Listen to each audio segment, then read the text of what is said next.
ចេតនាករុណាមេត្តាបទុមភឿងសាដាលែបំសុតចាសវ័យឯករ៉ាត់ហំតបាកោហ៊ូខ្រា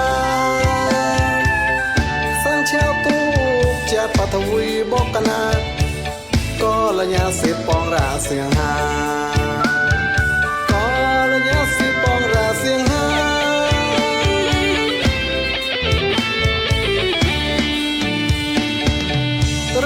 បតូនពនញាលវីលវត្តខ្វះតក្លា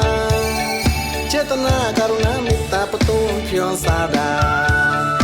លែបំសពចាសវ័យឯករ៉ាត់ហំតបាកោហ៊ូខ្រាសាំងឆៅទូជាបតវីបកណាក៏លញ្ញាសិបងរាសៀងហាក៏លញ្ញាសិបងរាសៀងហា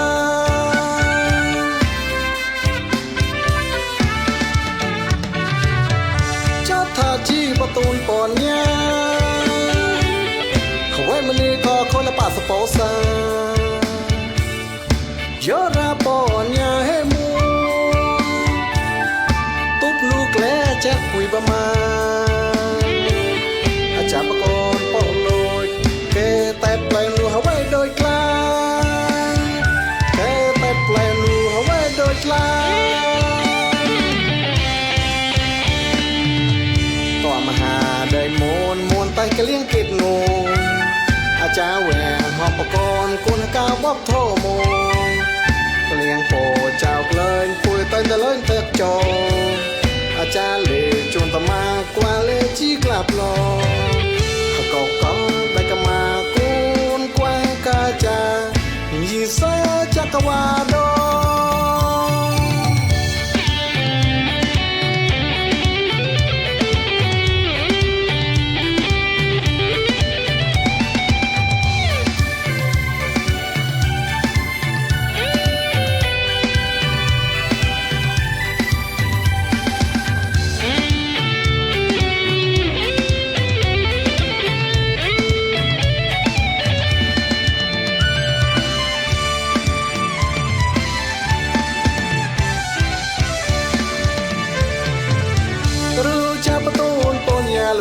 ខ្វះតក្លាចេតនាករុណាមេត្តាបទុមភឿងសាដាលែបំសពចាសវ័យឯករ៉ាត់ហំតបាកោហ៊ូខ្រាសាំងឆៅទូជាបតវីបកណាក៏លញ្ញាសិបងរាសៀងហាក៏លញ្ញាសិបងរាសៀងហា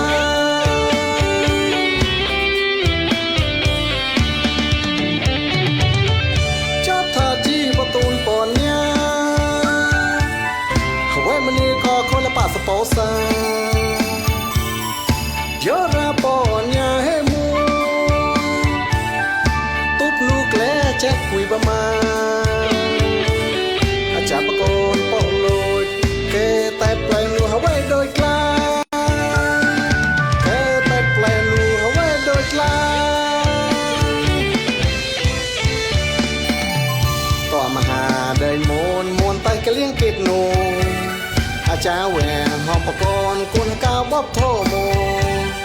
เลี้ยงโปเจ้าเลินปุยเต้นตะเลินเตกโจอาจารย์เลจวนตะมากว่าเลจีกลับลอ